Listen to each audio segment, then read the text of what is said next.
What's that?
Alright, hi everyone, and welcome to an offline video on Introduction to HTTP.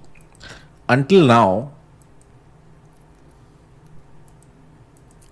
the things that you should know would be HTML, CSS, JS, slightly more complex async JS, promises, async await, and not really a prerequisite, but one more thing that we have done is DOM manipulation. These are sort of the things that we have done in the first 6-7 weeks. Today, we're starting backend a little more heavily.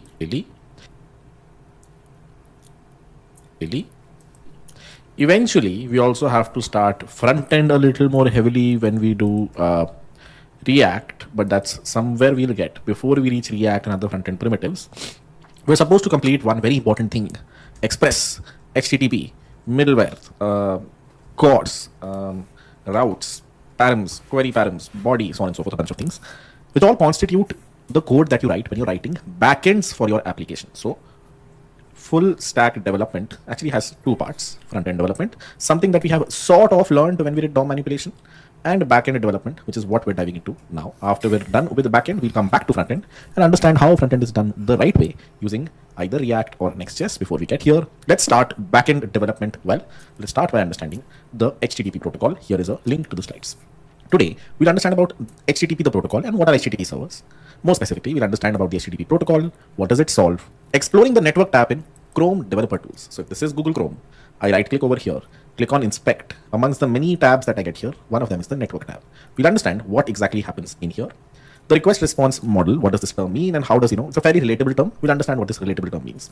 Diving into some more HTTP constructs, basically breaking down the HTTP protocol and various parts of the HTTP protocol, everything that's mentioned over here. We'll understand Postman or Requestly. We'll see what it is. What does it let us do? We'll try to code an in-memory to-do application. So we will try to create a to-do application, very similar to, Todoist, which is a $50 million, $100 million, revenue business, but a very basic version of it, not the front end, the back end of it. Okay, ऐसी application का back end कैसा दिखेगा? And lastly, we'll try to code a slightly more complex file system-based to-do application.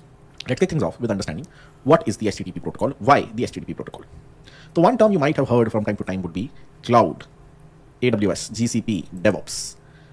This genre of terms was actually introduced around 2013 when Amazon launched Amazon Web Services. Amazon is, as we know, an e-commerce company, but they launched something called Amazon Web Services because they realized here to create a website like Amazon.com, you need access to a bunch of servers.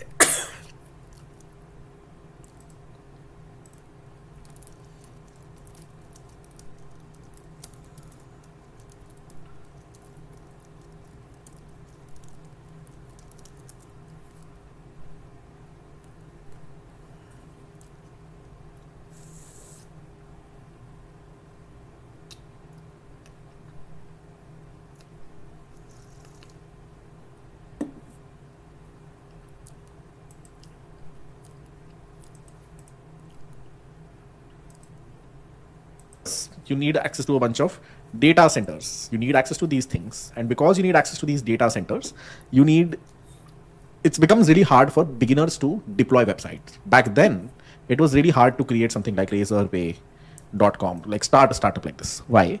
Because you would actually have to talk to a data center in India. You would have to rent out a server rack over there. You would have to negotiate a deal with them, so on and so forth. Amazon realized this and released Amazon Web Services. Amazon said, okay, if you want to deploy your website on the internet, if you today want to create razorpay.com or stripe.com or zepto.com, you can use us. We make it very easy for you. We start from as low as $20 a month. It is a web interface. You don't have to negotiate with a data center. Come to aws.com. We'll let you deploy servers.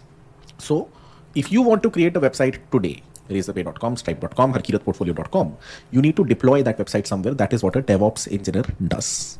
There are now many cloud providers like these, GCP, AWS, Azure, DigitalOcean, that let you do it. What they have done is they take a lot of data center, they rent out a lot of data centers and then resell it to us with, small machines. The HTTP resell it to us is they take a lot of AWS, Azure, DigitalOcean, that let you do it. What they have done is they take these GCP, AWS, Azure, DigitalOcean. There are now many cloud providers like these, GCP, AWS, Azure, DigitalOcean, that let you do it. What they have done is they take a lot of data center, they rent out a lot of data centers and then resell it to us with, small machines. The HTTP protocol, what we're learning today, is the most common protocol that you will deal with whenever you're creating websites. So whenever you today create a website and deploy it, let's say I create harkiratportfolio.com and I deploy it on AWS ka Canada region. That means there is a machine somewhere in AWS that is running my front-end code, that has my front-end code, that has my back-end code. And if any user in India goes to harkiratportfolio.com, what is really happening is when he goes to harkiratportfolio.com and presses enter, a bunch of things happen. In fact, this is a very common interview question. If you type this and press enter, what are the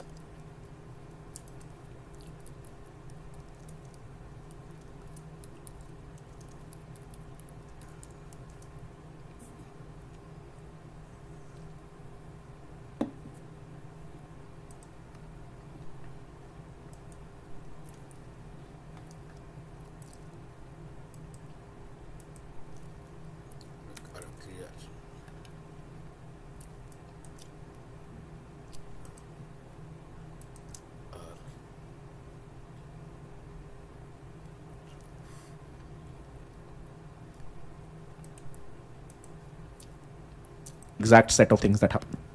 High level, what happens is this request actually somehow reaches this server in Canada. The server has my backend code, my front end code, and that code comes back to me here in my browser. My browser actually runs it. So if I go to harkiratportfolio.com, the HTML of harkiratportfolio.com is not in my laptop over here. I actually, through the wires of the internet, through the fabric cables over here, reach a server. That server then tells me back, कि हाँ यार ये है Harkirat portfolio का HTML, CSS and JavaScript. I receive the HTML, CSS, JavaScript from here. You can confirm this by going to google.com, right-clicking, clicking on inspect, opening the network tab and refreshing the page. When you refresh, you will notice there are many requests that are going out. All of these are requests going to a server somewhere and the server responding back with many things. For example, the very first request that goes out, it goes out to this URL, which is the same URL that I sort of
wrote over here and pressed enter. The request went to this URL. There are a bunch of other things here, but let's just focus on this URL. And the response that came from here is, can you guess? It is an HTML file. Now it's a very long HTML file. It's a fairly uglified HTML file. It has a bunch of things, but it is a HTML file. So When you go to google.com, facebook.com, accelerator.com, projects100xs.com, what is happening is your browser is sending a request somewhere. That server is responding back to you with some response. Could be HTML, could be CSS, could be JavaScript, could be JSON, could be text, could be XML, could be many things. If you look at all the requests that go out, notice this is a request that returns me back an image. This is like image data. It returns me this image of mine from my college. This one returns me an image. This one returns me also an image, fb.png. You don't see it very well here, but I'm sure I can, preview it slightly better. There you go. Facebook logo, WhatsApp logo, so on and so forth. All of these don't exist on my machine. They're coming from gstatic.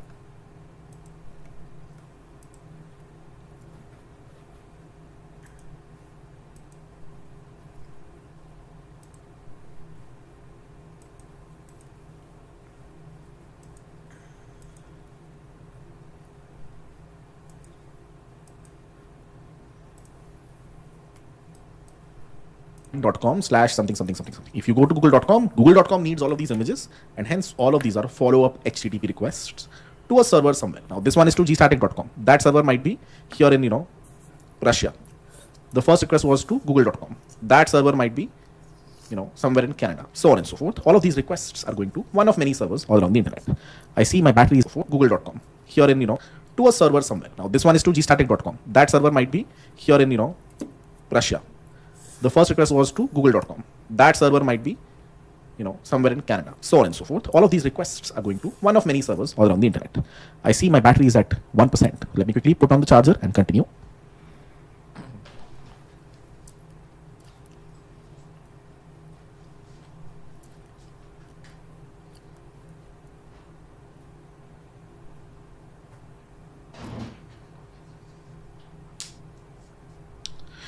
All right, we continue.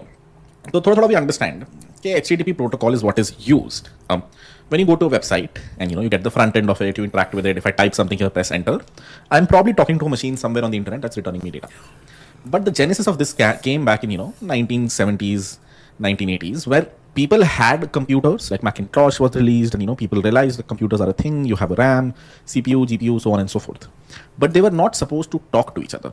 Back in 1970s, there were some universities in the US, Stanford, Harvard, that had this concept of a computer, but no one really experimented with sending data between computers. How did we send data back then? Through sparrows, kabutar ke through, right? You would, back in the day, like 1800s, how would you send information from here to here, or whatever, here to here? You would put a chit on a sparrow, and the sparrow knew where to fly, and then finally reach here, and then back up. Then came walkie-talkies, then came pagers, then came mobile phones, so on and so forth. But specifically, to make two things talk to each other. For example, one machine here in Harvard, one machine here in Stanford. If you want two machines to talk to each other, people realize you can connect them via a wire. That's what Ethernet cables are, right? In the end, you're connected to a router in your house, which through an Ethernet cable, through wires through these seas, eventually reaches another country, and that's how information travels today. Back then, people realized कि यहाँ से यहाँ data भेजना है तो wire से connect कर दो, connect through a wire. But you need to know, both the parties need to know कि what is the format of the data. क्योंकि what is data that goes through wires? If there is a machine over here, let's say the Harvard machine, and there is a machine over here, let's say the Stanford machine, and they are connected via a wire, how do you think data is generally stored here? Let's say I want to send a hi message over from this side to this side. We know for a fact that this data is actually stored in the form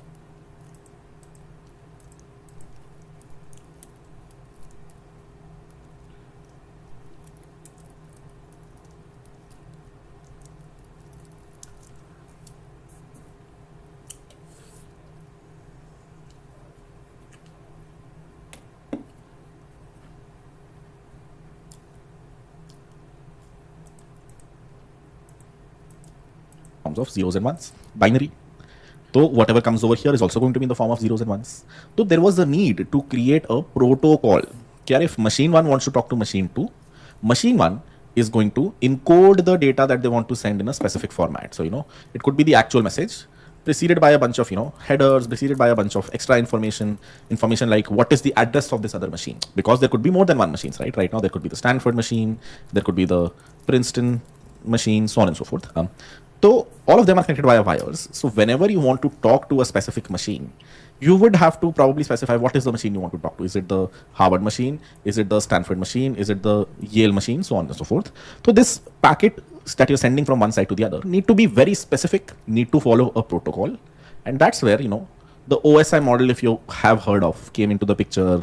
TCP, UDP as protocols came into the picture. HTTP, whatever, what's that one called? SMTP, Telnet, bunch of protocols came. कि यार अगर आपको all of these protocols, follow specific formats used for specific purposes. For example, SMTP is simple mail transfer protocol. When mails were introduced or emails were introduced, this was the protocol that helped you send mails from one point to another.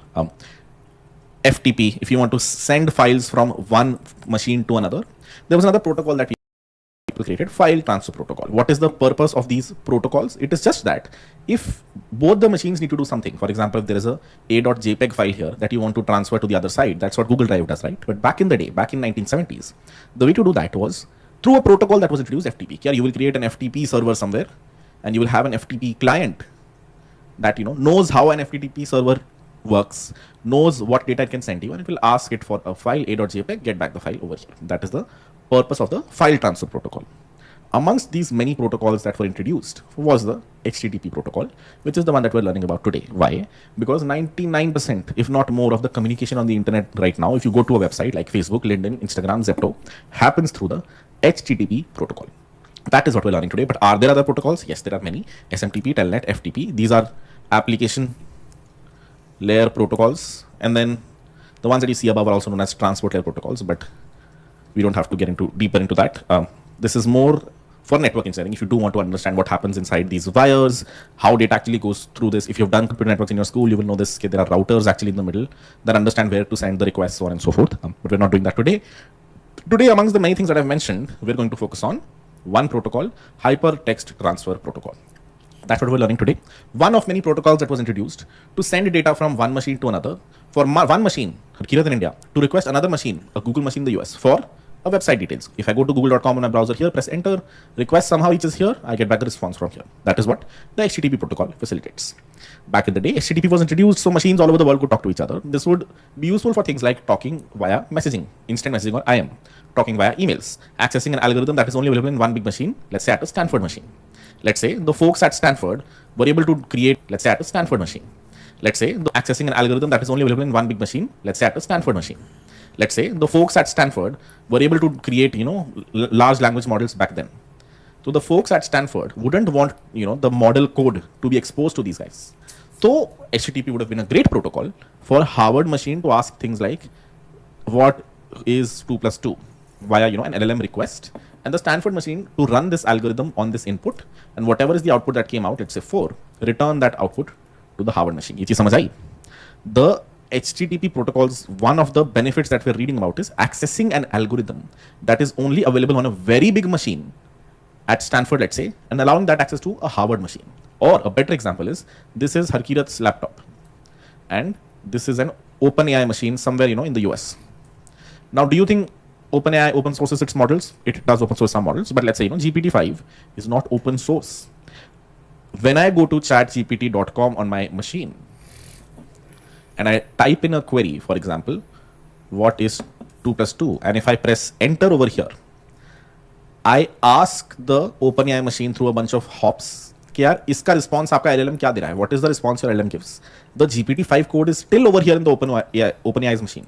This request goes through the transformer. Whatever response comes out, let's say 4, is the response that comes back to me. So through this process, I can talk to someone like GPT-5, someone like OpenAI, and without them sending me their full model, they can simply send me the input, the output, and they can charge me a fees for it. So, it seems very normal today for me to go to chatgpt.com, type something like, what is 2 plus 2, press enter, and know what it returns. But back in the day, people were just speculating that dunya chalegi, internet will be a thing, and we'll all be ordering food via our phone. But back in 1970s, no one would have predicted this. If I right click on inspect, and go to the network tab, as soon as I press, what is this question? What is Buri Nazar, and why do people believe in it? As soon as I press enter, notice the first request, not the first one, the second request that goes out. chatgpt.com/backend-anon, which means this is probably the code for anonymous backend requests. If a user is not signed in and they want to have a conversation, this is where the user goes. I send payload that looks, very complicated, but in the end, I simply send a message that says, what is 2 plus 2? I sent this message with a lot of other things to the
this URL chatgpt.com/backend/whatever, and the response that I got back was slightly complicated response, but in the end it was something like 4, or let's see what I got in the UI here. In the UI it says 2 plus 2 equal to 4. If you like, I can show you quick tricks. Why it equals 4, and or explain why it equals and then 4. Can you see? The question that I asked to a ChatGPT server was, what is 2 plus 2? If I open messages, this is what I asked. What is 2 plus 2? Again, it's a very complicated message, but that's how they've designed their backend. And I got back a response from there. The response, specifically has things like, it is 4, and also, or explain why it equals and then 4. Can you see? The question that I asked to a ChatGPT server was, what is 2 plus 2? If I open messages, this is what I asked. What is 2 plus 2? Again, it's a very complicated message, but that's how they've designed their backend. And I got back a response from there. The response, specifically has things like, it is 4, and also it's a great trick for mental math. Do you want me to explain how it works? So on and so forth. So most websites that you go to today use this very big benefit that came with the HTTP protocol. What benefit? Okay, today GPT-5 can write a lot of, the engineers at OpenAI can write a very complicated model, and then people can just access the capabilities of the model without cloning the model locally. Now, if it's an open source model, you can actually run it on your machine. But if it's a closed source model, then we can just access it by paying them first. I have to first pay them $20, and they will of course check if I'm allowed to access this or not. That's how the HTTP protocol, brings business on the internet, and that's how we sort of do it today. Here is the high-level spec of HTTP. If you want to, write HTTP servers or clients from scratch, this is where it was formalized. As you can see, June 1999. It's a pretty old RFC. And here is not a mini experiment, but a mini, mini experiment to run. Try exploring the network tab and seeing all the HTTP requests that go out when you go to google.com. I think we already tried it, if you remember. As I said, you can go to google.com, right-click.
Inspect, click on network, and press enter again. You will see a lot of requests go.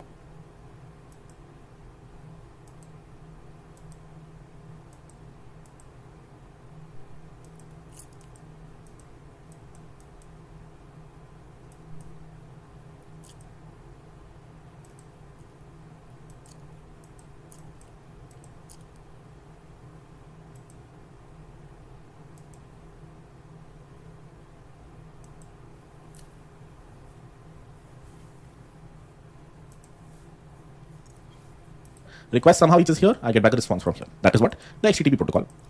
Anon, which means this is probably their code for anonymous backend request. GPT-5 can write a lot of element to run.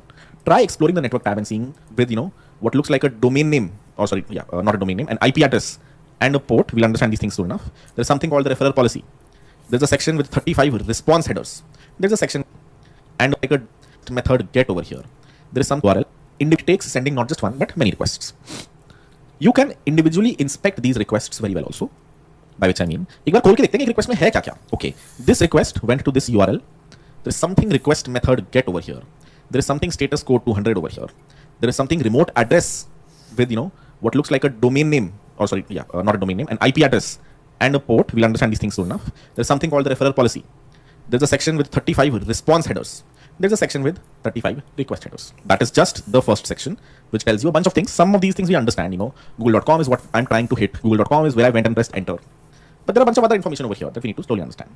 Then there is preview and response, which are the same thing. Okay, what did the server respond back with? In this case, the server responded back with a bunch of HTML, and that HTML previews to something like this, the final Google page. So we know for a fact this specific request returns me the HTML for this google.com page. And then, there are a bunch of follow-up requests that get the images, that get the, CSS, that get other JavaScript associated to that page. But the very first request we know, these are some of the request parameters, and this is the final response. We need to now understand all of these better. That's how we'll understand more about the HTTP protocol. Okay, what is this? Tell you the domain name, but what is this? Where does this come from? What is 200 OK? Where does this come from? What is a GET request? What is a POST request? What are request methods? What is the referral policy? What are these response headers? What are these request headers? Is something we need to understand. If you look at this diagram, the things that I've mentioned in red over here are the things that the server returns you. I repeat, what are we doing? I am sending a request to a server. Whatever goes there is marked in green. The server responds back with a bunch of things. Whatever comes back is marked in red. So everything that's in red over here is the response payload. Kya response aaya mere paas? I got some HTML response. Status code. The server responded back with something called the status code, but this came from the server. I did not request this. I did not send 200 from here. For some reason, the server returned me a 200 status code. We'll understand what it is. And then I, of course, sent a bunch of request headers, which are this should be green and this should be red. Request headers is what I sent to the server. This should be green. Response headers is what the server returned me. This should be red. These are flipped right now. We need to understand all of these before we can start to create backend servers. We need to understand the HTTP protocol in a little more depth. Before that, do we now understand request response model? I know I haven't introduced this term. I have not introduced this term, but it should now be very obvious what the request response model is. The request response model is a fundamental communication pattern.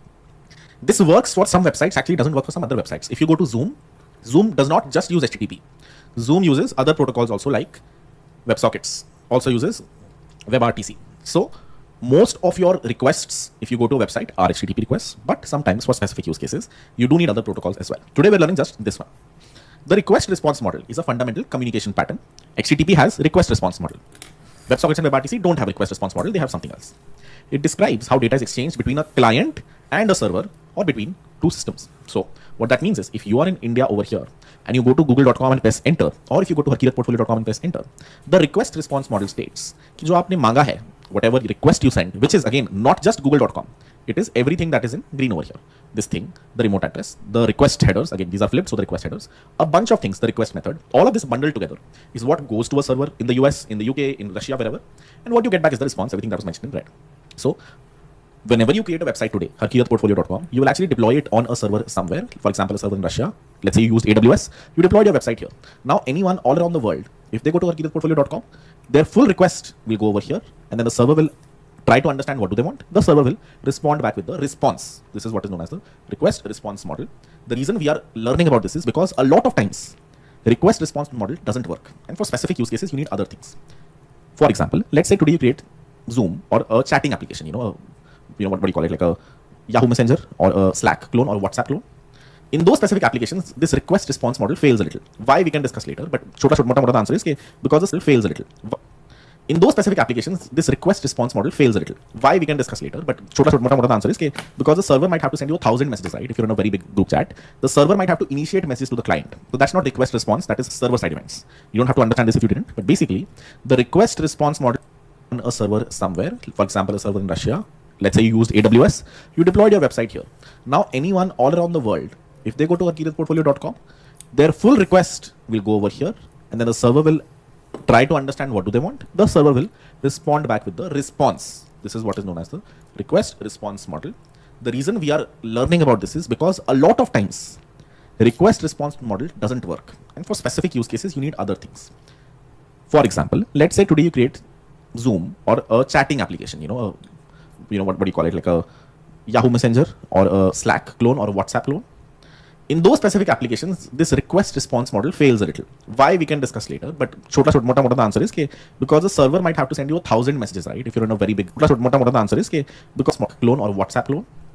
In those specific applications, this request response model fails a little. Why, we can discuss later, but the answer is because the server might have to send you 1,000 messages, right? If you're in a very big group chat, the server might have to initiate messages to the client. So that's not request response, that is server side events.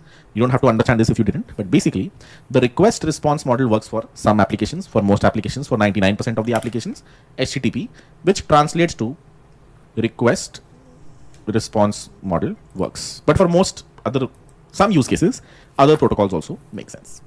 So what did we learn in this specific section? We learned HTTP specifically is a request response model, which basically means if there is a HTTP server running somewhere, I will have to request it कि भाई मुझे HTML return करना है, and only then will it return me the response. It cannot automatically send me the response, which sometimes happens in protocols like WebSockets and WebRTC. Are the other ways for machines to communicate? Yes, like WebSockets, WebRTC, gRPC, TRPC is not really a protocol, but JSON RPC. There are many ways front ends and back ends or clients and servers talk to each other. This term we will hear a lot, a client and a server, and hopefully it is obvious what they mean. The server is जो developer है website का, the developer of the website. Zepto का code might be deployed over here. Where they have deployed it is called the Zepto server. And us, you and I, when we talking to a server, to place an order on Zepto. Client is the person who asks for the request, who does the request. Server is the person or the machine that responds back. Today we're learning how to create our own websites, so we're trying to understand what the server is. The first thing we need to understand is domain names and IPs. Okay. So one important detail that I sort of skipped over is if this is the world map, let's say this is Asia, Africa, and then North America, US, whatever, and this is Australia and a bunch of others. If I am here in India and if I type google.com and if I press enter, how does my router know that this request needs to go, somehow karte this request needs to, this request needs to slowly reach this server in the US. US में कोई machine पड़ी है. This request needs to travel over here. Of course, let's make this even simpler. If I have a phone and I call someone 991223775 and if I click on call, how does that request get routed to that other number over there? Because all of our phones, our SIM cards have a unique number. My number, for example, is 70603311122, let's say. So whenever you call this number, the providers of Telnet or whatever, the telephone network in India have towers everywhere. That voice call from here New Delhi somehow gets routed to me, let's say in Bombay, and I'm able to receive the call. We're able to talk to each other. Similarly, whenever you start a server in AWS, in GCP, those servers get what's called an IP address. Those servers get what's called an IP address, which is very close to a phone number. Now you might say, Kirat, it's so hard to procure a phone number. You have to give Aadhaar card. You have to give a bunch of other details. It's not that difficult to get a server with a public IP address. Every server has an IP address. Your Mac machine also has an IP address, but you and I don't have what are called static or public IP addresses. These are very hard to get. There is a whole process of getting, static IP addresses. They are limited in nature. All of these cloud providers, of course, have a lot of them. And when you go to a cloud provider, if you go to digitalocean.com, for example, today, and if you log in, let me quickly log into my DigitalOcean. If I log into my DigitalOcean, and if I try to create a new machine over here, if I click on create, and click on create a droplet, and I go through a bunch of steps, a machine gets created for me, which has an IP address. For example, if you look at the machines that I have right now, machines are also called droplets in DigitalOcean. I have all of these machines, and notice every machine has a corresponding IP address. So if I take the first machine's IP address, and if I open my terminal and type ping this, it sort of talks to that machine and it knows कि हाँ भाई ये machine exists करती है through a different ICMP protocol. But this is how I know there is a machine that exists over here. Every machine that I have has a corresponding IP address. I create a new droplet, a new machine will be created with a new IP address. So you might ask, Harkirat, it's so easy to create IP addresses. How many IP addresses are there, Harkirat? Not too many. Every IP address, or at least IPv4 addresses. Now there is also IPv6, which is slightly better and has more addresses. But generally, addresses, these IP addresses follow a certain format. You can actually, look at it and sort of guess. You can see every IP address has 4 parts. First part is a number, second part is a number, third part is a number, fourth part is a number. And there's also something, very obvious about these numbers. They are 3-digit numbers, but they don't go beyond 500, as you can see. There is no number here that is beyond 500. It's less than 100. It's a 2-digit number also. It might be a 1-digit number also. But if it's a 3-digit number, it will not go beyond 400. It will not go beyond 300 because the minimum IP that you can have is this. The maximum IP that you can have is this. all IP addresses lie in this range. So can you do some mathematics to figure out how many IPv4 addresses exist?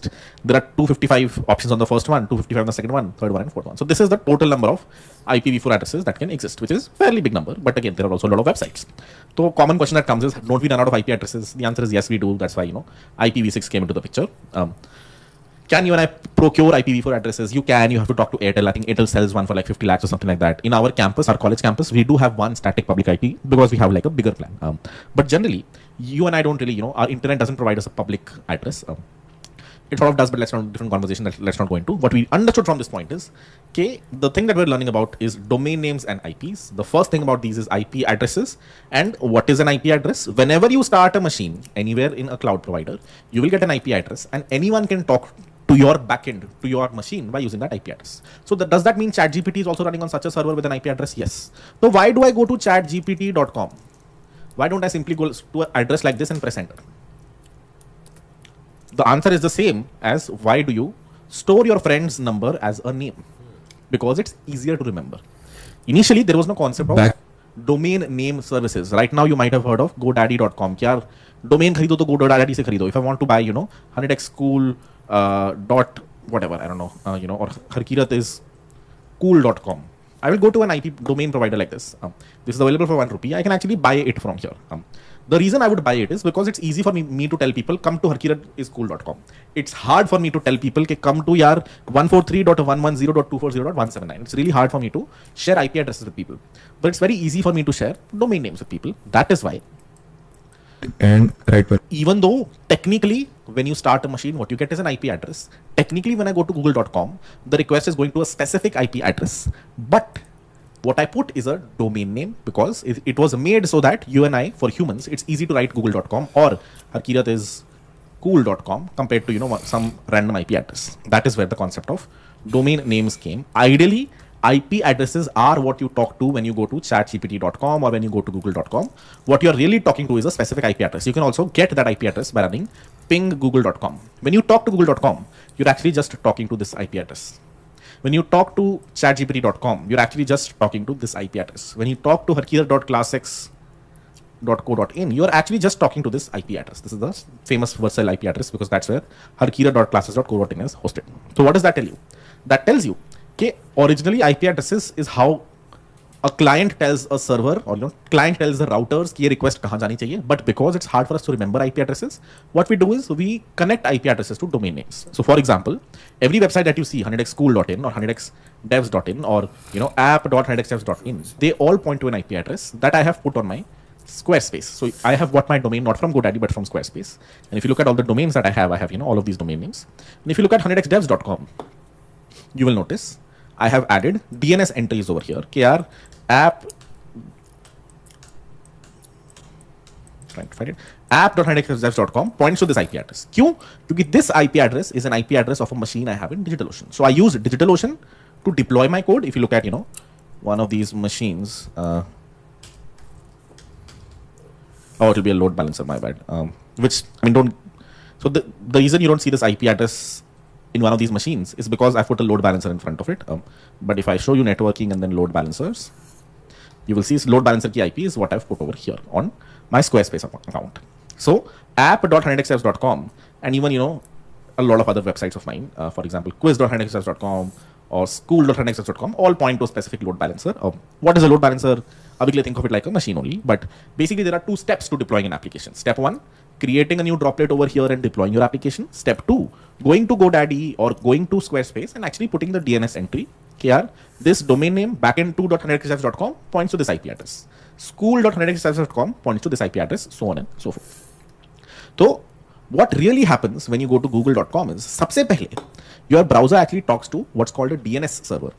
Your browser talks to a DNS server. There are many publicly available DNS servers. In fact, GoDaddy की responsibility है to put a bunch of these DNS servers out, which simply resolve. कि google.com की तो IP address ये है. Just like when I did a ping google.com, From google.com, the reason I was able to get this so quickly because there is a DNS server very close to me. सबसे पहले a request goes to this DNS server. The DNS server tells me this is where I have to go. Then I actually send a request to an IP address. The whole point of going from here to here is because it makes our lives easier. Varna, you can actually go to this address also and reach google.com. You won't because of some website I did, which is like very surprising. But it might happen a lot of times even if you go here, you don't reach the right machine. In this case, we did though. I went to this IP address, I pressed enter, and notice I'll go to google.com. So if I go to google.com, if you remember, amongst the many things that were present in the request, one thing was the remote address. कि ये request कहाँ जा रही है?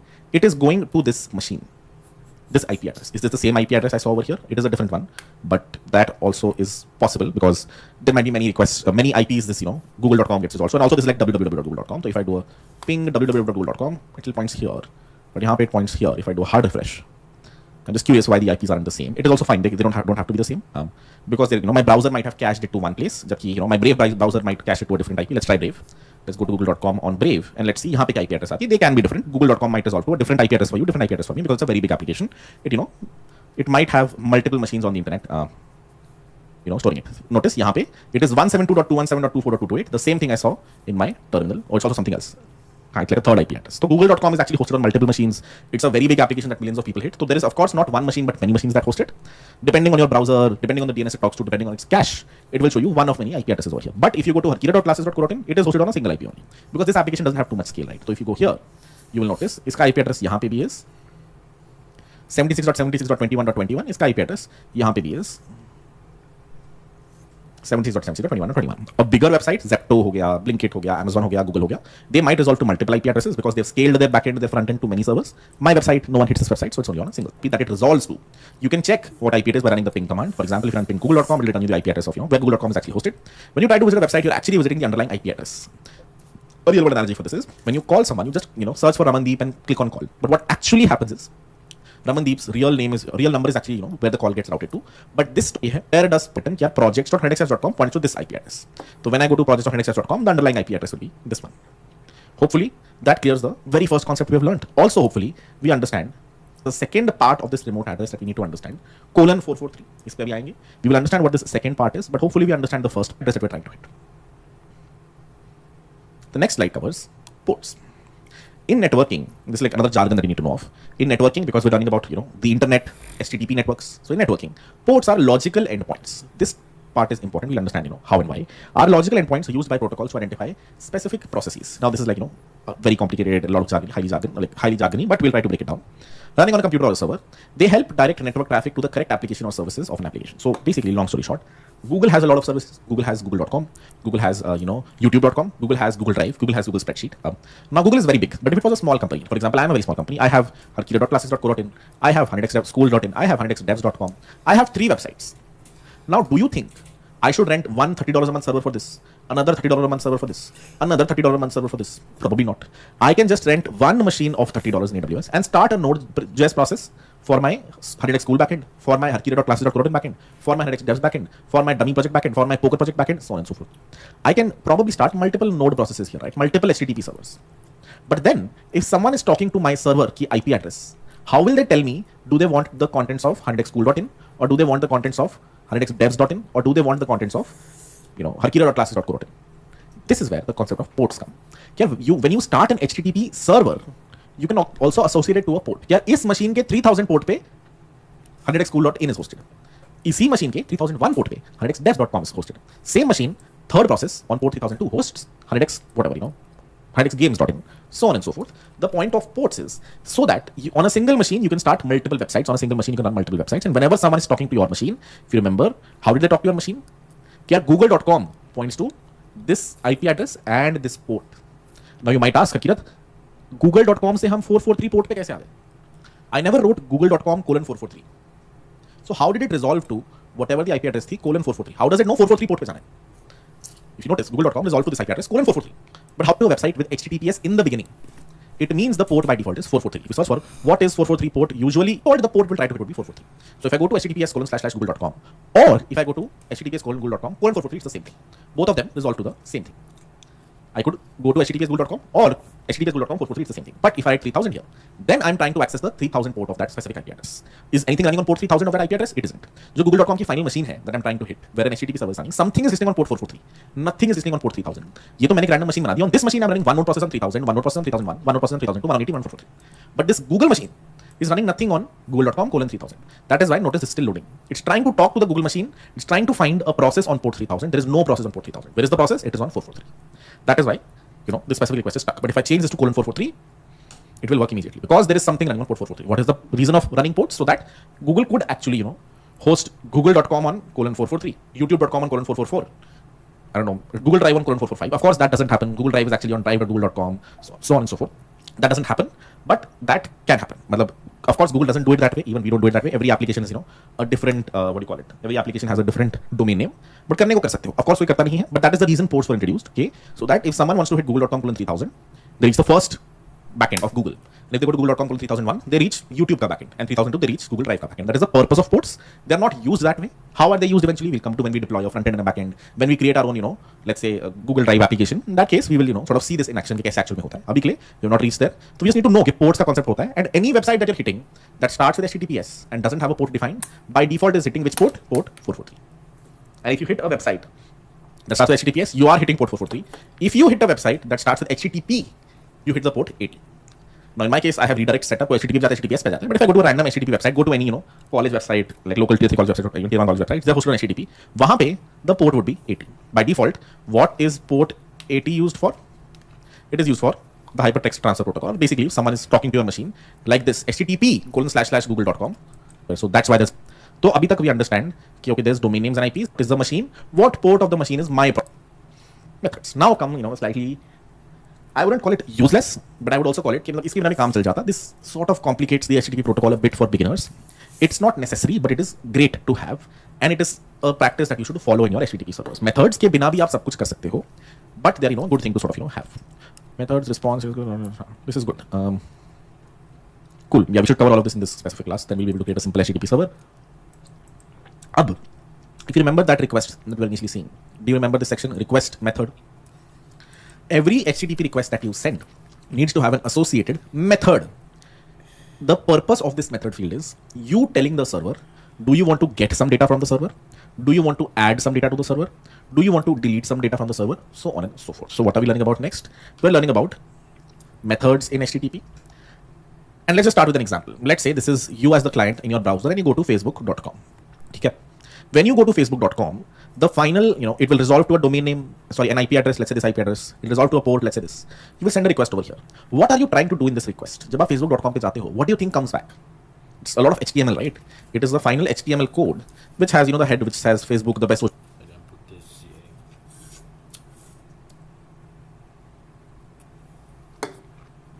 Network, so on and so forth, and then a body which has input fields if you want to sign in, if you want to sign up, so on and so forth. There's a lot of HTML that you're trying to get from the whenever you're trying to request the sign up page, and a submit button. When you click on submit, now what you're doing? जब आप submit पे click करते हो, then also you're sending an HTTP request to a server. But this time you're actually creating a new user. You're actually telling कि I want to create a new user with username. Commonly used method is the post method. Post का मतलब है I'm trying to create something new. What is get? I'm trying to fetch some data.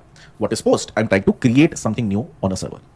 Similarly, there is a delete request. If I ever go to Facebook and I'm seeing all of my posts and I click on one of my posts and I try to delete it, the type of request that I should send to the server should be a delete request. The method of that specific request should be a delete request.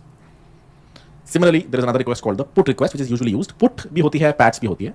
Both of them are usually used whenever you want to update some data. For example, if I've tweeted something, hi there, and if I want to change the tweet or change my post, I will send a patch request. I want to change something or a put request. Let's see this in action. If I go to chatgpt.com, what do you think the first request is? If I click on the network tab and refresh, the first request is to get some data from the backend, specifically the HTML. So is it a get request? It is a get request. If I try to have a conversation, if I say hi there, and then if I press enter, what do you think this first conversation request is? It is a post request. Why? Because मैं कुछ create करना चाह रहा हूँ पीछे. I am telling the server कि please create this conversation in your database. That is why this request is a post request, because I'm telling the server to do something new to create some more entries in a database. That's why this is a post request. Similarly, if I try to delete, one of these conversations, I don't know if there's a way to do it, but I don't see it here. But if there was a way to delete it, it would be a delete type of request. The method for that one would be delete.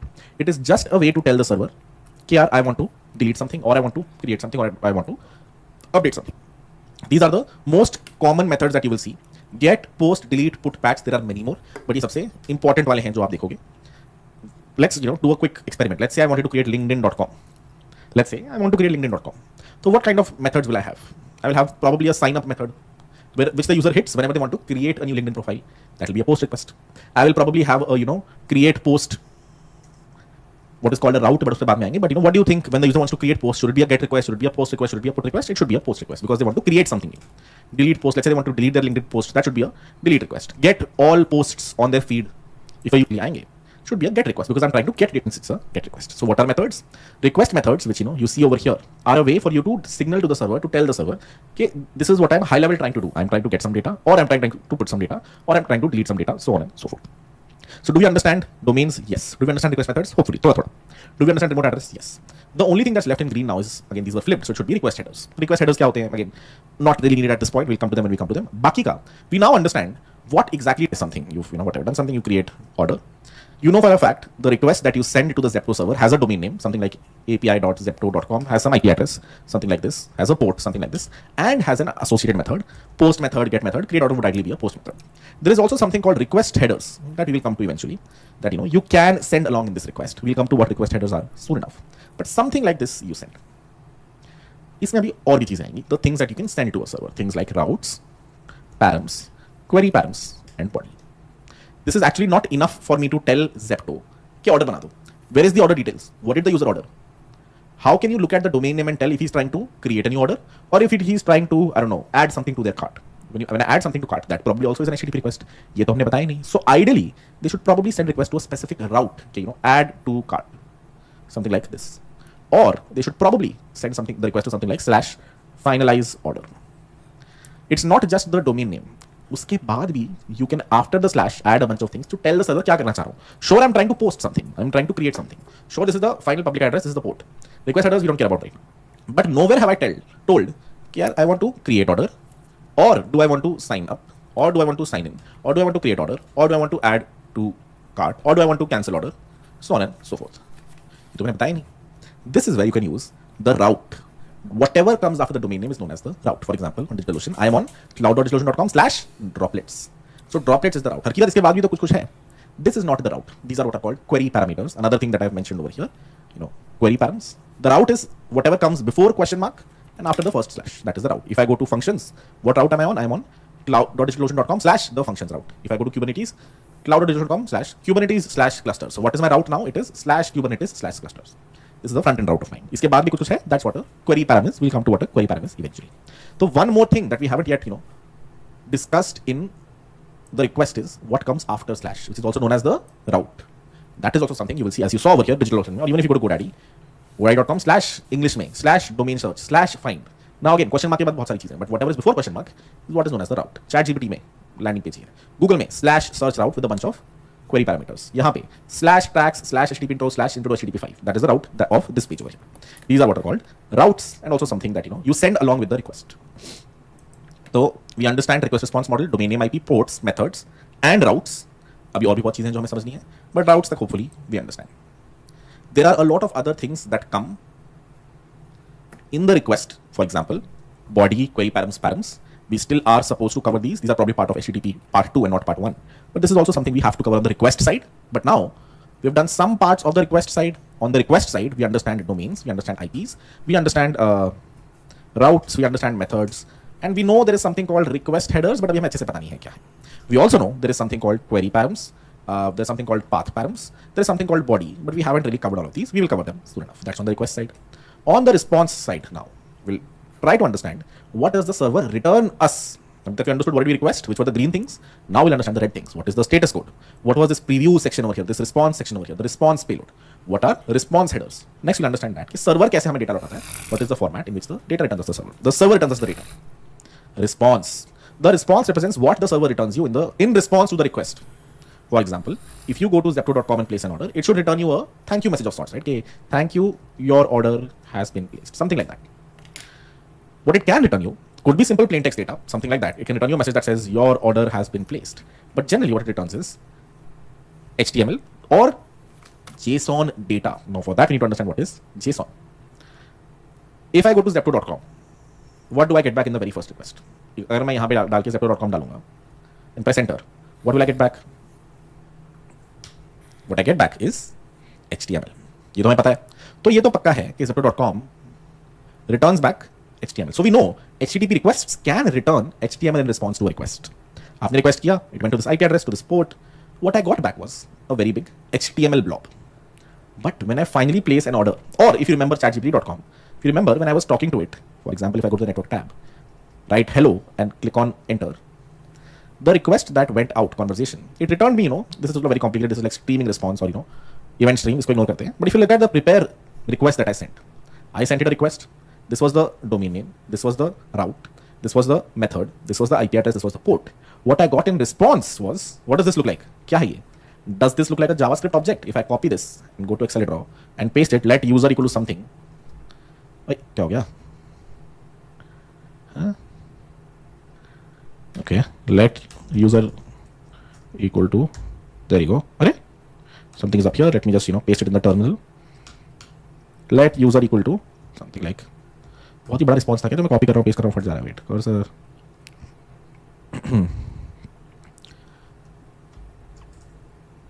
let user equal to something like this. Does this look like a JavaScript object to you?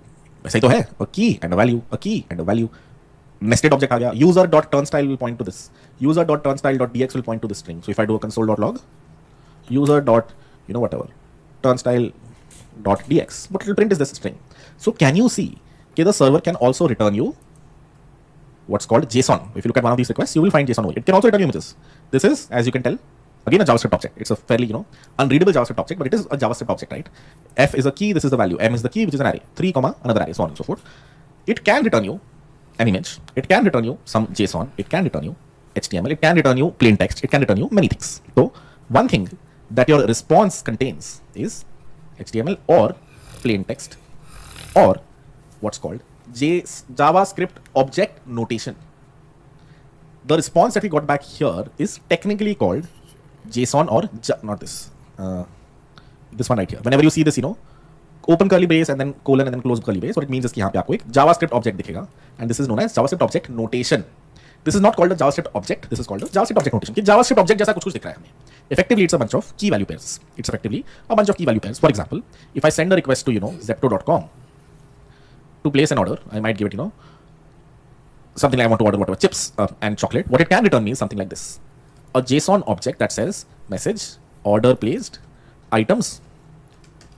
Something like this. Items is an array, and name Lay's chips amount 20, and then name Coke amount 30, so on and so forth. Whatever order I placed, it can probably return me back how my message order has been placed, and these are the items that are coming, and where they're coming from. Let's say ETA 20 minutes, and then driver name Raman. Let's say आपके दोनों orders अलग-अलग store से आ रहे हैं. Then it will be something like this, right?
ETA 30 minutes, and then driver name Kirat, so on and so forth. So what happened in this case is the server returned you, your order has been placed and these are the items. The JavaScript object notation lets you return a bunch of things to the front end, to the client, कि भाई आपने order place करने की कोशिश करी, ये लो. These are all the details of your order. This is where your order is coming from. This is the driver's name, driver's phone number. This is the other driver's name, other driver's phone number, so on and so forth.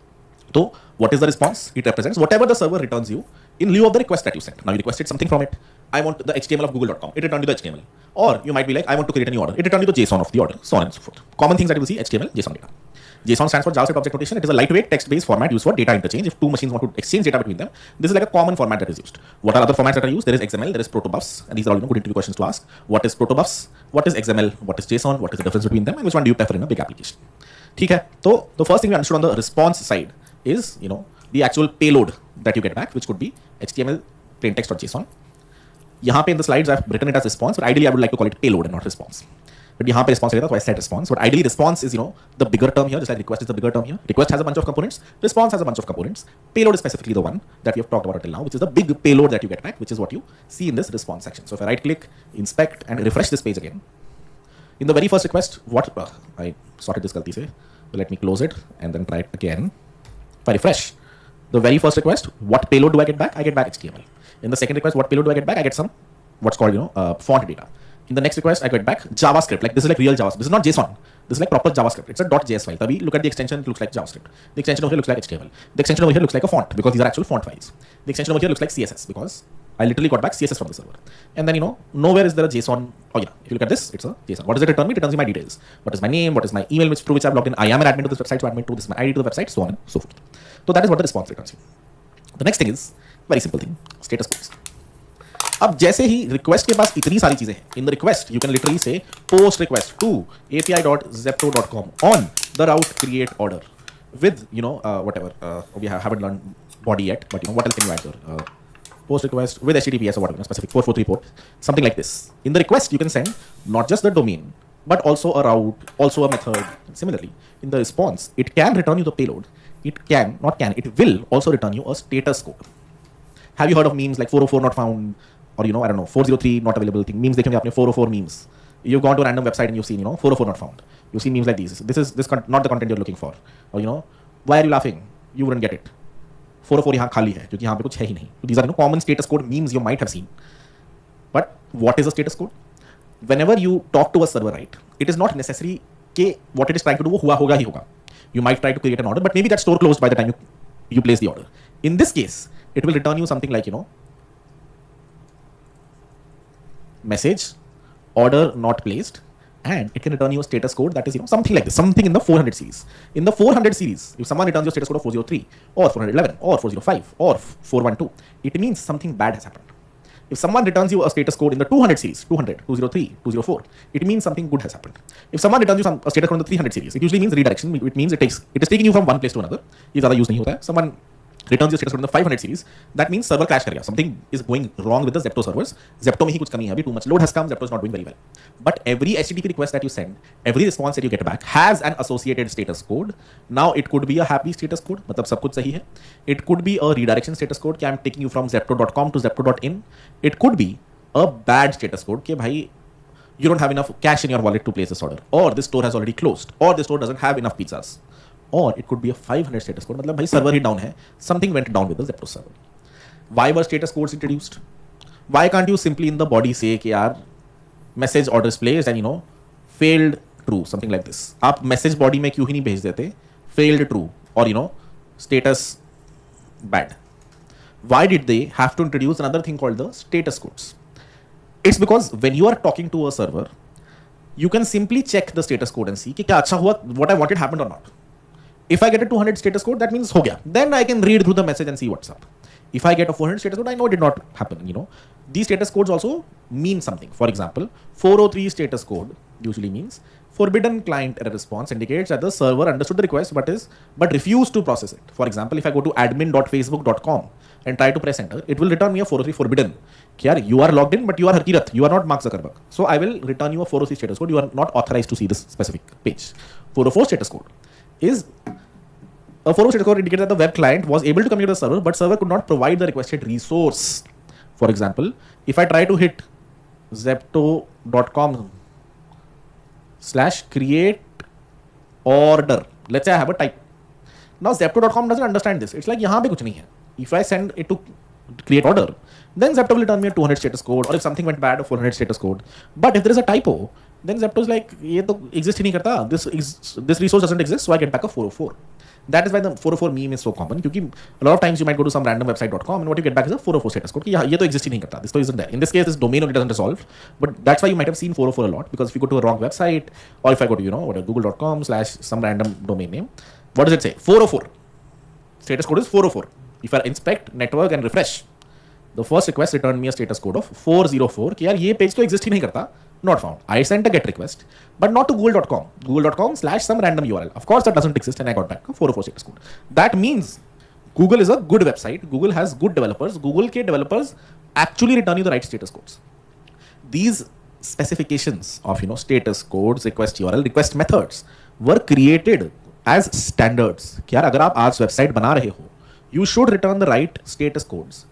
If someone asks you something, that is generally not true. All websites are not written by good developers. For example, if I go to harkiri.classes.co.in and a random URL, so this is also written by some good developers. This also returns a 404 status code. Refresh, and what first response do I get back? I get back a 404. But if I go to 100xdevs or school.in/random URL, let's try that. Did I get a 404? No, I got a 200 status code. What does that mean? That means whoever has written this website has not written it right, because ideally they should return a 404 status code. What are they doing? They're returning 200 status code. They are saying सब कुछ सही है, but सब कुछ सही नहीं है. This is, or in this case it returned 304 because it was a cache. But if I refresh it again, you will see I got back a 200 status code, which is wrong क्योंकि this URL is actually incorrect. I am telling whoever is asking me कि सब सही है. Here you go. But I should ideally tell them that this is an invalid URL. You are not going to see anything useful here. I am returning some HTML, but it's like empty HTML because nothing exists over here. Which is why whoever is requesting feels like सब सही है, status code to 200 है, but actually में सब सही नहीं है. So it depends on the website developers. Are they using status codes correctly or not? Some website developers don't. For example, I remember a story from back in the day where a friend of mine had a company, and that company was supposed to talk to Paytm ke servers. They were using Paytm as something as a provider. So when they used to send a request to Paytm always returned status code of 200. But in their message body, जो उनकी response body थी, the payload, they would send another field, status code, जो actually सही status code होता था. So that means Paytm developers were bad.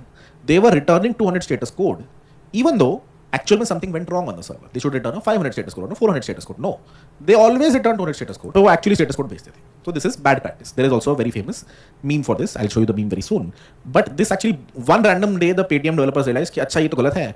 They started to remove this and actually send the right status code. But they didn't tell my friend's company कि उन्होंने किया है. तो मेरी friend की company का पूरा they did good practice. But my friend's backend was still checking the status code field, and hence their backend broke. There's a very famous meme for this. Status code meme. ये वाला. Client asks the server for something. Server returns 200 status code. But उसकी जो actual body है, उसमें they've written status code 400. मतलब पहले तो मुझे लगा सब सही है. I got a 200 status code, but in actuality something went wrong. This is exactly what Paytm was doing. Eventually, they started to return 400 status code here. They removed it from here, but they forgot to inform everyone they're doing this, and hence whoever was depending on this old way ended up breaking. Hopefully, that covers what are status codes. There are, again, have various categories. The 200 series means everything is good. If you get a 200, if you get a 204, that means things are good. If you get a 300 series, that means you redirected, or the browser hit a cache. Rarely will you see this, but you might have seen this abhi beech mein yahan pe. When I was going to 100x school, you might have seen how quickly did this load, right? Did you see how quickly it loaded? That is because 100xschool.in, let me open it here, network tab. Actually don't see a 300 status code here. I did see it a while back. Let me refresh again. Just trying to trigger the, there you go. Now if you see 100xschool.in का क्या status code आया? 304. Why? वो 304 means कि इसने ये cache से उठा लिया. When I tried to hit 304 not modified, मतलब यार I wanted to go to the server and get the HTML, but ये modify नहीं हुआ है HTML वहाँ पे. तो मेरे पास ऑलरेडी वो HTML है, मैं कैश से आपको रिटर्न कर देता हूँ. That is what the 304 status code means. From time to time, you will see this in the browser when it caches some of these websites. यार ये website तो modify नहीं हुई in the previous request and this request.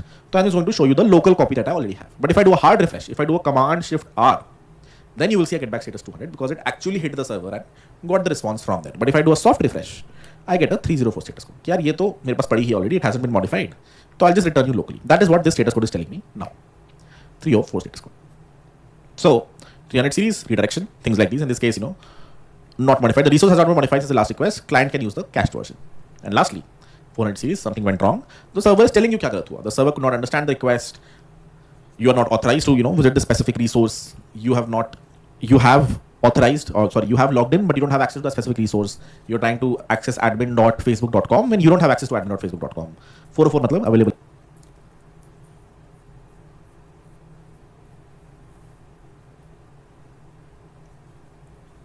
And then 500 series means the server itself crashed, something bad happened with the server. So don't depend on the server response. Server to fat gaya. That is what the 500 series means. That is what this status code field means. So hopefully by now we understand कि यार HTTP spec very complicated. Request side पे भी बहुत कुछ, response side पे भी बहुत कुछ. Yes, unfortunately that is true. कहाँ गया अच्छे से लिखा था हमने. There we go. Hopefully we understand on the request side domain, IPs, routes, methods. On the response side payload and status code. The next thing to cover is अभी तक obvious होनी चाहिए थी भाई कि यार body. The backend can return you payload. ये तो हमने देख लिया. But we never discussed that the front end can also send payload. For example, if you are talking to Zepto.com to create a new order, let's say I am trying to talk to Zepto.com to create a new order, तो मेरे को भी तो उसे भेजना पड़ेगा ना कि क्या order चाहिए मुझे. I will have to send a request to something like api.zepto.com, let's say zepto.com/create order. I will have to tell it कि यार orders, item lays, and count 2. I want 2 lays. Item, whatever, Pepsi, count 1, so on and so forth. Along with the route, along with the domain name, the route, the method, let's say it's a post request. Along with all of this, I will also need a payload type thing in the request. क्या मुझे ये सब चाहिए. The server can also return back some payload, something like message order placed, and of course the server will send me back a status code, something like 200. So the server can sure respond back with some payload, but the request should also be allowed to send some payload, right? कुछ requests में it makes sense for the front end to tell the backend कि मुझे ये चाहिए. Now it could have also been like this. यार create order / Pepsi/1 lays/2 करने को तो ये भी कर सकते थे, right? But of course this looks very ugly. If you have 100 items, your URL will become so big. So route is not the right place to put what you want from the backend. Route is just कि यार ये route में hit करना चाह रहा हूँ. This is the thing that I want to do. Telling the server that I want to create an order. The actual body is what you want the server to order in this case. Or if this was a to-do application, then it would be todo.com/ let's say create to-do, something like this. And here I would have the actual contents of my to-dos. कि यार I want to create a new to-do जिसका title है go to gym, or whatever, eat food, whatever your to-do might be. So the body is where you can provide much more rich information about what you want to do. For example, if you want to sign up to facebook.com, your request will be something like this /sign up post request, email जो भी मेरा email है akirat@gmail.com, and password, whatever is my password, 123 something like this. That is what a sign up request would look like. The payload section will let me describe. Just tell the backend कि this is my email and this is my password. Now you could have totally done it over here /akirat@gmail.com /123 but of course it looks soggy, right? Compared to this यार अलग से body में मैंने भेज दिया. We have seen examples of this also. If I go to the body section, in HTTP communication, the body or the payload refers to the part of an HTTP message that contains the actual data being sent to the server. For example, in a to-do application, it might be something return me JSON, backend can return me HTML, backend can return me CSS, backend can return me plain text, XML, whatever. I can also put whatever I want, but generally you put JSON or the JavaScript object notation to tell the backend what you want. In this case, this is a slightly vague request, but if you remember the ChatGPT request, whenever I type whatever what is 2 + 2 here, and if I click on send, if you remember the request that I was sending, उसमें payload था. This is the payload that I sent to HTTP to the ChatGPT server. And it's a very complicated object, but somewhere there is that message that I wanted to send, which was what is 2 + 2. Now of course there are a bunch of other things here, but the main part is also here, what is 2 + 2 in the form of JSON. This is in the request. This is the request payload, and this is also known as the body of the request. When I requested, this is the body that I requested from the server. So now our graph changes even more. We understood on the request side, like this white, request side and response side पे we understand payload, and tomorrow's class when we do HTTP, ये intro है HTTP 2 है, where we'll understand a bunch of things. So request headers we have skipped, even response headers we will understand tomorrow. Barring the headers, do we now understand everything? Achha, request URL, you will see a payload section here. Now I'm going to introduce something new, which is enough theory, ho gaya, kafi ho gaya. This is what are clients. We discussed that there's this concept of a client and a server. That is exactly what we saw over here. Client and a server. What we're going to learn next is what are popular clients to talk to a server. What is the most popular one that we have been seeing since the morning? A browser. A browser, whoever has written it, has allowed the developer of this website, chatgpt.com, to use the HTTP protocol, to send requests via the HTTP protocol, right? So is the browser a client? Yes. A browser is an HTTP client, and notice how many HTTP requests it sent, a lot. What else? What are other HTTP clients that exist? There are many. There is the simplest one is called curl, which is a command line interface or a CLI. So if I open my terminal, just like ping was a CLI, similarly, curl is a CLI. If I write curl google.com,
it returns me, something because I didn't go to HTTPS, or it just prevents me. Oh, it just redirects me to www.google.com.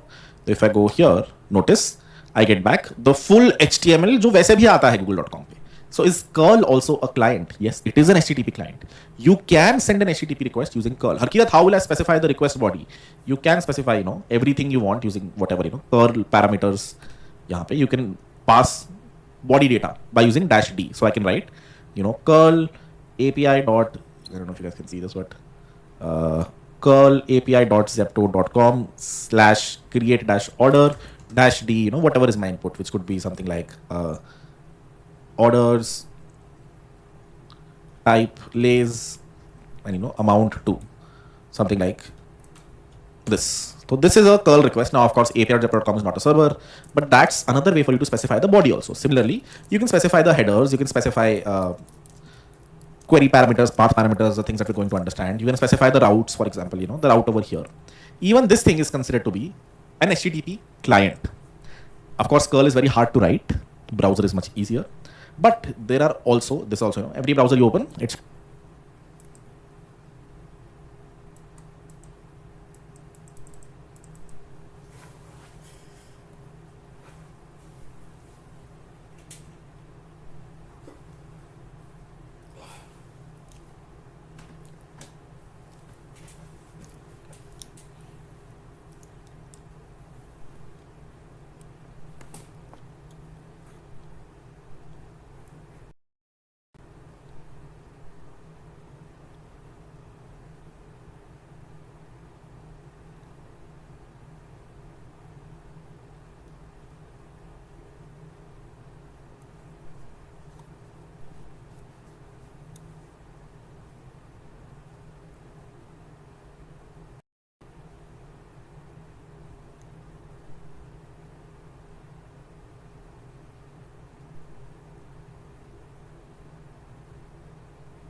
sends an HTTP request to a server.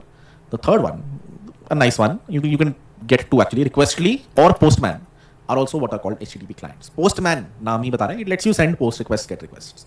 Requestly is the same. If you open Requestly, download it, you will see it lets you create requests. For example, if I go to this API section, I can actually send a request to https google.com.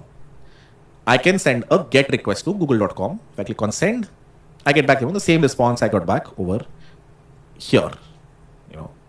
This HTML response, which effectively comes down to something like this. I can send a request to harkira.classx.co.in, a get request, and I can get back whatever response comes over here. I can send a post request. I can send a put request. I can send a delete request. I can send a patch request. I can send the payload. If I want to send JSON body, I can send JSON body here. If I want to create an order on Zepto, I can do something like, Zepto.com/create order, and I can send something like, whatever orders, and type lays amount 20, something like this. So the equivalent for this would be the curl request. In fact, I can actually export this also. I'm sure there's a button here somewhere that lets me export this as curl. I can send this. Of course, this doesn't exist. There is no Zepto.com/create order. That's why you got a 404 status code. I send this request. I got back a 404 status code, which is expected because there is no create order, route for Zepto. But more than that, what I was trying to do was export this code, get client codes. There we go. This is the curl request for the same thing. Curl request using the patch method on this URL with these headers. Headers are going to be put in, we'll understand them very soon, with this data, -d or -dash data. So this curl request is the same as this GUI request. Both let you, do the same thing. If I send this curl request, in this case I got back a 302 not found. In this case I got back a 404. Maybe because 300 series is usually, cache. Probably that's why. Why would I get a 302 over here? Let me open the normal terminal. Curl request again, paste. Yeah, maybe I get a 302. For some reason here I get a 404. Ideally I should get a 404 here as well. Somehow, somewhere it's getting cached. Is my guess, which is why I get a 300 series over here. 302 found usually probably means case code locally he will get, right? But the response I use for 10 iterations. The page has moved. No, actually I have no idea why I got a 302 over here. Email get, right? But the response I cached is my guess, which is why I get a 300 series over here. 302 found usually probably means case code locally he will get, right? But the response I use for 10 iterations. The page has moved. No, actually I have no idea why I got a 302 over here. But ideally I should get a 404, and that's exactly what I got over here. So what is this? HTTP client. What is this? Curl is also an HTTP client. What is my browser? Also an HTTP client. These are clients that people use to talk to your HTTP servers. But what are we learning? We are learning HTTP servers. हमें HTTP clients से फर्क नहीं पड़ता. We want to create HTTP servers. What was the initial part of today's class? It was that we want to create backends. We understood there was something called frontends, there was something called backends, and we wanted to learn. If I go back to the beginning of today's class, there you go. Full stack development has two parts, backends and frontends. Today we understood a few parts of backends. Hopefully you guys now remember routes. You remember body. Some of these you will learn tomorrow. The rest of them. We came to know frontend. You write frontend code in React. We have written frontend code in DOM manipulation, whatever. Abhi tak, we have not really written backend code. We have seen clients like Postman, like curl, like the browser, but we have not yet written our own backend server. We have been using Zepto's backend server. We have been using ChatGPT's backend server. We have been interacting with them.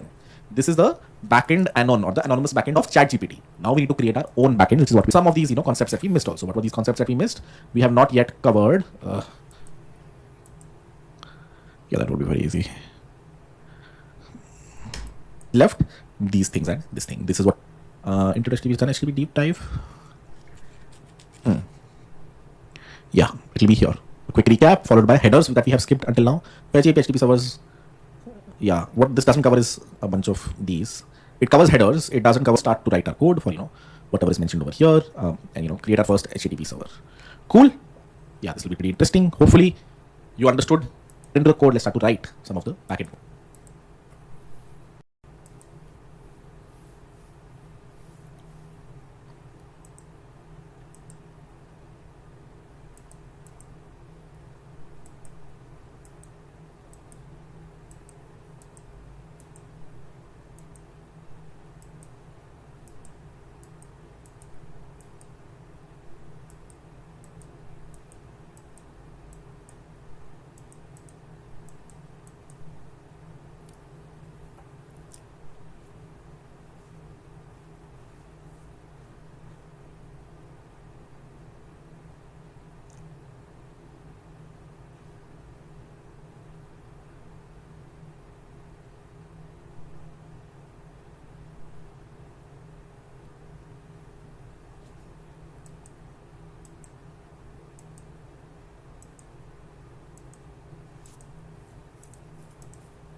:3002 slash,